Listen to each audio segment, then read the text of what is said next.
नमस्कार दोस्तों, स्वागत करते हैं हम एक नए वीडियो में।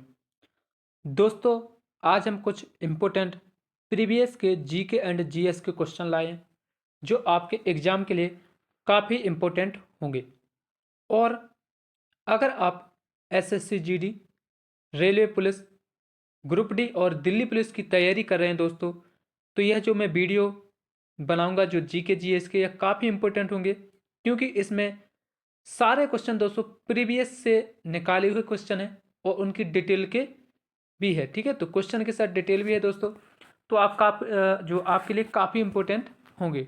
तो अगर आप पहली बार हमारे चैनल पर आए हुए हो तो प्लीज़ चैनल को सब्सक्राइब कर लें और बेल आइकन को ज़रूर दबा दें। ओके दोस्तों, तो चलो हम स्टार्ट करते हैं।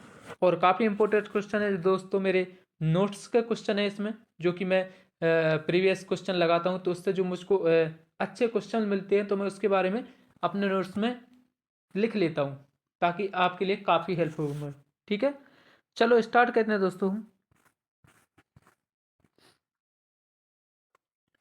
दोस्तों तो आप देख सकते हैं किस फॉर्मेट है, काफ़ी अच्छा, आपको पढ़ने में मज़ा आएगा दोस्तों। चलो हम स्टार्ट करते हैं। तो दोस्तों सबसे पहले हम बात करें नीरजा मिश्रा की। आपको मालूम है कि नीरजा मिश्रा अशोक चक्र पाने वाली पहली महिला थी। अगर आपसे पूछा जाए कि अशोक चक्र पाने वाली जो पहली महिला थी वो कौन थी, नीरजा मिश्रा थी। इन्हें यह चक्र कब मिला था दोस्तों, तो हम बात करें तो 1987 में यह चक्र इनको दिया गया था। भारतीय नौसेना पोत का एक नाम है जो बेतवा नदी के नाम पर रखा गया है। ठीक है, अगर आपसे पूछा जाए कि भारतीय नौसेना का ऐसा कौन सा पोत है, या आपसे पूछा जाए कि भारतीय सेना में किस नदी के नाम पर एक पोत का नाम रखा गया है दोस्तों, तो किस नदी के नाम पर, बेतवा नदी के नाम पर रखा हुआ है। यह सारे क्वेश्चन दोस्तों मैं फिर से दोहराना चाहता हूँ कि प्रीवियस के क्वेश्चन है जो आए हुए क्वेश्चन है। ओके, ठीक है। अगर हम बात करें देखो बेंगा और गोंड जनजाति की, जो कि काफ़ी इंपॉर्टेंट है क्योंकि जनजातियों से क्वेश्चन हर शिफ्ट और हर एग्जाम में आते ही हैं। कम से 2 से 3 क्वेश्चन जो बनते हैं वो जरूरी है। तो बेंगा और गोंड जनजाति की हम बात करें, इनकी जो महिलाओं द्वारा एक नृत्य किया जाता है जो रीना नृत्य है। अगर आपसे पूछा जाए कि जो रीना नृत्य है कौन सा नृत्य है, रीना, तो जो रीना नृत्य किया जाता है ये किस जनजाति की महिलाओं के द्वारा, तो दोस्तों बेंगा और गोंड जनजातियों की महिलाओं के द्वारा यह नृत्य किया जाता है। यह जो नृत्य होता है यह डिंडोरी जिले में लोकप्रिय है। ठीक है, अगर आपसे पूछा जाए कि जो रीना नृत्य है किस जिले में है, तो डिंडोरी नृत्य में जिले में है दोस्तों। यह डिंडोरी जो जिला है जो मध्य प्रदेश का एक जिला है। ठीक है, तो अगर आपसे पूछा जाए कि जो रीना नृत्य किस राज्य में, तो मध्य प्रदेश में। ये आप मध्य प्रदेश के जो स्टूडेंट हैं जो कि अभी आने वाले एग्जाम्स है, तो अगर उनसे लिए पूछा जाए तो डिंडोरी जिले में प्रचलित है। ठीक है, कुछ ऐसे नृत्य जैसे परधोनी नृत्य जो बेगा जनजाति के द्वारा बारात के स्वागत पर किया जाता है। परधोनी नृत्य की हम बात करें तो बेंगा जनजाति के द्वारा किया जाता है, और बारात जब आती है ना द्वारे पर तो उसके स्वागत के लिए यह नृत्य किया जाता है। दूसरा बार नृत्य जो कंवर जनजाति द्वारा, ठीक है, तो कंवर जनजाति के द्वारा बार नृत्य किया जाता है।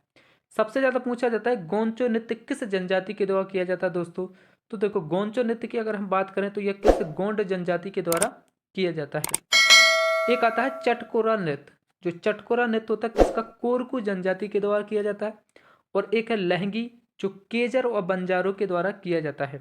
अक्सर पूछा जाता है कि मटकी किस राज्य का नृत्य है, और कई एग्जाम्स में एक क्वेश्चन रिपीट भी होता है कि मटकी किस राज्य का नृत्य है। तो दोस्तों मटकी किस राज्य का नृत्य, या जो मैं बात करूं यह सारे नृत्य किस राज्य के हैं, तो दोस्तों यह मध्य प्रदेश के नृत्य हैं। ठीक है ना, मध्य प्रदेश के सारे नृत्य हैं। तो आप याद कर लेना कि परधोनी नृत्य, बार नृत्य, गोंचो, चटकोरा, लहंगी और मटकी, यह सारे नृत्य मध्य प्रदेश में किए जाते हैं। ठीक है, अगर हम बात करते हैं मटकी नृत्य की तो दोस्तों अहीर और गडरियों के द्वारा इसको किया जाता है और यह मालवा क्षेत्र में किया जाता है। ठीक है, अगर पूछा जाए मटकी किस क्षेत्र का जो नृत्य है, तो मालवा नृत्य में किया जाता है, मालवा क्षेत्र में किया जाता है।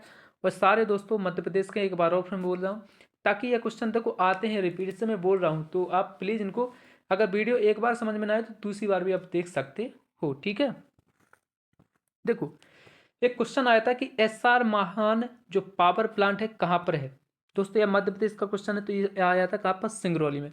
अगर पूछा जाए एसआर महान पावर प्लांट कहाँ है, तो सिंगरौली में। इसकी स्थापना की बात करें यानी कब से चालू हुआ, तो 2018 से इसको चालू किया गया था। एक Madhya Pradesh plastic park development corporation of limited जो कहाँ पर है, पुष्पराजगढ़ में है, और कहाँ पर है, अनूपपुर में है। देखो अगर पूछा जाए कि भारत में कितने प्लास्टिक पार्क हैं, तो अगर हम बात करें भारत में प्लास्टिक पार्क की दोस्तों 6 संख्या है, ठीक है। मध्य प्रदेश की हम बात करें तो मध्य प्रदेश में 2 है और भारत में 6 है। अगर पूछा जाए मध्य प्रदेश में कौन कौन से हैं, तो दोस्तों एक तो रायसेन में है जो तामोट के नाम से है, एक ग्वालियर में बिलौआ है, ठीक है। तो बिलौआ कहाँ पर है, जो प्लास्टिक पार्क है जो ग्वालियर में है, और तामोट जो प्लास्टिक पार्क की बात करें तो रायसेन में है। अगर हम बात करें देखो प्रति व्यक्ति आय की, प्रति व्यक्ति आय से क्वेश्चन पूछे जाते हैं। तो अगर हम बात करें प्रति व्यक्ति आय, जो सर्वाधिक प्रति व्यक्ति आय किस राज्य की है, तो दोस्तों जो अगर हम बात करें राज्य की, तो वो कौन सा राज्य है, गोवा राज्य है। सबसे ज़्यादा जो प्रति व्यक्ति आय है वो गोवा राज्य की है। और अगर आपसे पूछा राष्ट्रीय औसत आय से इसकी जो प्रति व्यक्ति आय कितने 3 गुना है, ऐसे क्वेश्चन पूछे जाते हैं कि जो सर्वाधिक प्रति व्यक्ति आय जो तो कहाँ की है, गोवा की है। लेकिन आपसे पूछा जाए कि राष्ट्रीय आय से कितने गुना है, तो 3 गुना है, ठीक है ना। सेकंड पे जो आती है वो कौन है, दिल्ली है। अगर हम पूछा जाए कि प्रति व्यक्ति आय वाला दूसरा केंद्र शासित प्रदेश या स्टेट की हम बात करें तो कौन सा है, दिल्ली है, ठीक है। दिल्ली की हम बात करें दोस्तों, उसके बाद उत्तर पूर्वी राज्य की हम बात करें तो उत्तर पूर्वी राज्यों में कौन सा है, सिक्किम है। देखो यहाँ पर 3 से 4 क्वेश्चन बनते हैं। सबसे पहले क्वेश्चन बनता है कि कौन से स्टेट, ओनली स्टेट की मैं बात करूं तो कौन से स्टेट, किस राज्य की सर्वाधिक प्रति व्यक्ति आय, तो दोस्तों उसका आंसर होगा क्या, गोवा।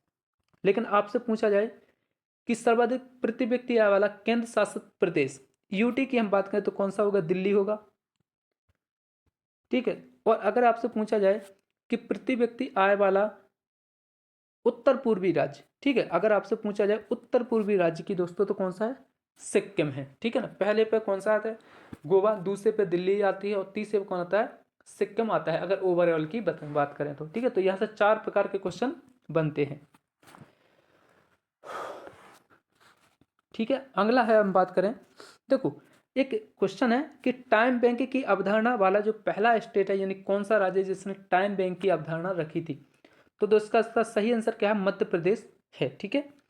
यूरोप में यह क्वेश्चन सब पूछे हुए क्वेश्चन है दोस्तों, एक बार फिर मैं बता रहा हूँ कि पूछे हुए क्वेश्चन है, ठीक है ना। अगर हम बात करें, देखो यूरोप में कालीकट से पुर्तगालियों द्वारा ले जाए गए सूती कपड़े का नाम क्या था। यहाँ पर क्वेश्चन है कि यूरोप से, यानी कि यूरोप में कालीकट से, यानी कि कालीकट जो कहाँ पर है, भारत में है, ठीक है, एक बंदरगाह है, ठीक है।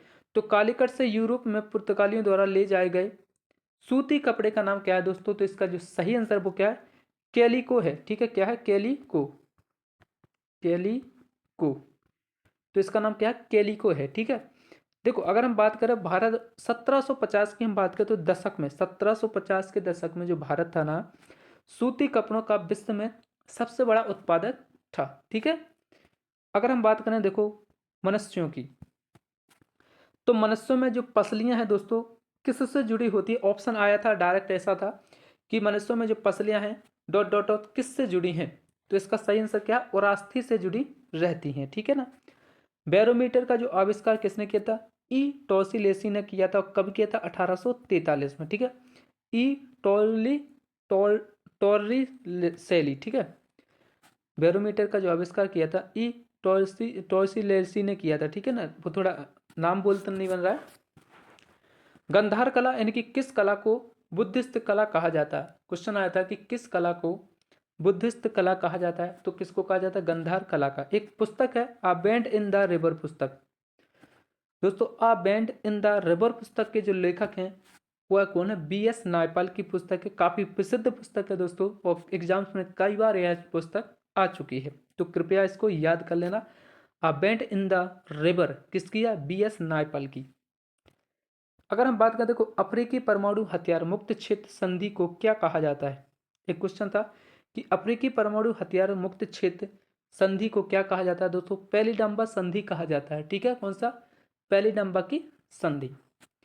चंद्रगुप्त द्वितीय को कला और साहित्य के संरक्षण के लिए जाना जाता है। क्वेश्चन था कि कला और साहित्य के संरक्षण के लिए किस शासक को जाना जाता है, तो चंद्रगुप्त द्वितीय को जाना जाता है। देखो अगर हम बात करें राष्ट्रीय पार्टियों की दोस्तों, राष्ट्रीय पार्टियों की हम बात करें तो देखो अभी जो हमारी राष्ट्रीय पार्टी की हम बात करें तो कितनी राष्ट्रीय पार्टी हैं, तो जो हमारी अब राष्ट्रीय पार्टी अगर हमारे देश में तो कितनी है, 6 राष्ट्रीय पार्टी हैं, ठीक है ना। देखो सबसे जो नई पार्टी की हम बात करें तो आम आदमी पार्टी है, जिसे 10 अप्रैल 2023 को दर्जा दिया गया, ठीक है ना। अगर आपसे पूछा जाए सबसे नई राज्य जो सबसे नई पार्टी कौन सी, तो आम आदमी पार्टी है, ठीक है। अगर हम बात करें देखो नेशनल पीपल्स पार्टी की, यानी कि पूर्वोत्तर क्षेत्र की पहली राष्ट्रीय पार्टी, यहाँ से क्वेश्चन सबसे पहले बनेगा कि हमारे देश में यानी कि भारत में कितनी राष्ट्रीय पार्टी हैं, तो इसका जो आंसर होगा वो होगा 6 राष्ट्रीय पार्टी। सबसे नई पार्टी कौन सी है, आम आदमी पार्टी है, जिसे 2023 में दिया गया दर्जा। उसके बाद पूछा जाएगा कि पूर्वोत्तर क्षेत्र की जो पहली राष्ट्रीय पार्टी है वो कौन सी है, तो वो कौन सी है, एनपीपी।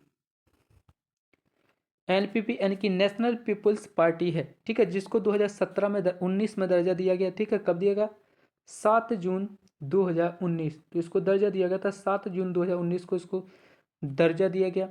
यह कहाँ पर प्रचलित है दोस्तों, तो अगर बात करें एनपीपी पार्टी की, इसकी जो स्थापना की थी पीए संगमा के द्वारा की गई थी, और संगमा कहाँ के हैं, मणिपुर से सम्मिलित यानी कि प्रचलित हैं, ठीक है। इसकी जो स्थापना की थी पीए संगमा ने की थी, और जो कहाँ की पार्टी है दोस्तों, तो मणिपुर की प्रचलित पार्टी है, ठीक है। भारत के चुनाव आयोग में पंजीकृत पार्टियों की जो कुल संख्या 2858 थी, ठीक है ना, लेकिन राष्ट्रीय पार्टियां कितनी है, अगले 6 पार्टियां हैं, ओके। अगला है देखो दोस्तों, अगर बात करें देवीमाला चोटी, अगर हम बात करें देवीमाला चोटी की दोस्तों, तो केरल के देवीकुलम तालुका में है, ओके दोस्तों। ये लास्ट पेज है, ज़्यादा लंबा वीडियो नहीं बना रहा हूँ मैं, ठीक है ना। नेक्स्ट वीडियो में इससे मिलेंगे फिर। अगर आपसे पूछा जाए कि दक्षिण भारत की सबसे ऊंची चोटी, देखो अगर हम बात करें दक्षिण भारत की, इनकी इस साइड की सबसे ऊंची चोटी की बात करें दोस्तों, तो वह कौन सी, अन्नाईमुड़ी है। अन्नाईमुड़ी कहाँ पर, केरल में है। अब इससे दोस्तों क्वेश्चन बहुत ज़्यादा बनते हैं। पहली, दक्षिण भारत की सबसे चोटी अन्नाईमुड़ी, अन्नाईमुड़ी चोटी कहाँ पर है, केरल में है, ठीक है ना। इसकी जो लंबाई है वो कौन है, 2695 मीटर, 2695 मीटर इसकी ऊंचाई है अन्नाईमुड़ी, और कहाँ पर, केरल में, जो दक्षिण भारत की सबसे ऊंची चोटी है। दूसरी बात, अगर हम बात करें पश्चिमी घाट की, देखो पश्चिमी घाट की सबसे ऊंची चोटी तो कौन सी है, अन्नाईमुड़ी है। दक्षिण भारत की सबसे चोटी तो कौन सी है, अन्नाईमुड़ी है। अगर आपसे पूछा जाए केरल का सबसे बड़ा पर्वत, अगर बात कर केरल का सबसे बड़ा पर्वत दोस्तों, तो वह भी कौन सी है, अन्नाईमुड़ी है, क्योंकि जब वो दक्षिण भारत की सबसे ऊंची चोटी है तो वो केरल का सबसे बड़ा पर्वत होगा, तभी तो वो केरल में है, ठीक है ना। उसके बाद आता है प्रायद्वीपीय भारत का सबसे ऊंचा पर्वत, तो वो कौन सा है, अन्नाईमुड़ी है। दक्षिण भारत का एवरेस्ट किसे कहते हैं, तो किसको कहते हैं, अन्नाईमुड़ी को। तो दोस्तों यहाँ से उसके 5 क्वेश्चन बनते हैं। पहली बात कि अन्नाईमुड़ी देखो दक्षिण भारत का एवरेस्ट भी कहते हैं, प्रायद्वीपीय भारत का सबसे ऊंचा पर्वत भी है, केरल का सबसे बड़ा पर्वत है, पश्चिमी घाट की सबसे ऊंची चोटी और दक्षिण भारत की सबसे ऊंची चोटी। सब 5 क्वेश्चनों का जो आंसर आता है वो होता है अन्नाईमुड़ी। 2995 मीटर ऊंचाई है, कहाँ पर है, केरल में है। और देवीमाला चोटी दोस्तों कहाँ पर है, केरल में है। ये क्वेश्चन सारे क्वेश्चन पूछे हुए क्वेश्चन है, ओके दोस्तों, ठीक है। अगर हम बात करें देखो पलक्कड़ के शांत घाटी, पलक्कड़ के शांत घाटी राष्ट्रीय उद्यान की सबसे ऊंची चोटी एजेंडा चोटी है, जो कहाँ पर पड़ती है, तमिलनाडु में। यह क्वेश्चन भी पूछा था कि पलक्कड़ के शांत घाटी राष्ट्रीय उद्यान की सबसे ऊंची चोटी कौन सी है, तो इसका जो राइट आंसर है वो है एजेंडा चोटी, जो तमिलनाडु राज्य में स्थित है। 35वां सूरज कुंड जो अंतर्राष्ट्रीय मेला जो कहाँ पर लगता है दोस्तों, तो हमें मालूम है कि फरीदाबाद में लगता है, और अगर माह पूछा जाए दोस्तों तो अप्रैल माह में यह लगता है, ठीक है ना। नेक्स्ट है पूसा कृषि विज्ञान मेला 2022, तो है दोस्तों पूसा कृषि विज्ञान मेला 2022 कहाँ पर लगाया गया था, दिल्ली में लगाया गया था। तात्या टोपे को नरवर के राजा मानसिंह द्वारा अंग्रेजों को सौंप दिया गया था, ठीक है।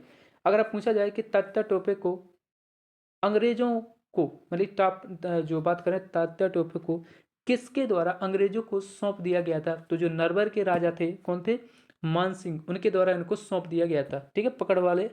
तो जो तख्ता टीपू किसने पकड़वाया था? नरवर के राजा मान सिंह ने। ओके, अगला है रावी नदी का वैदिक नाम क्या है?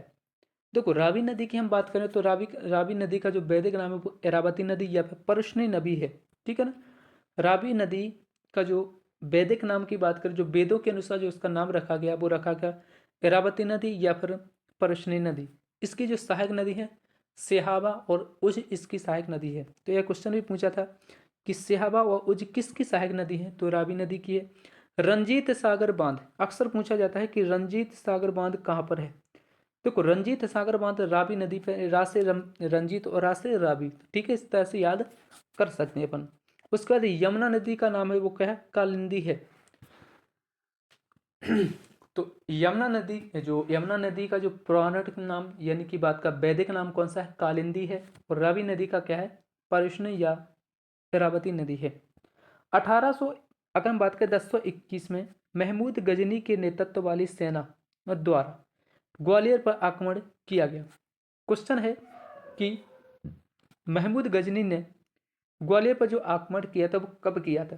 तो दोस्तों कब किया था? 1021 में किया था, ठीक है ना।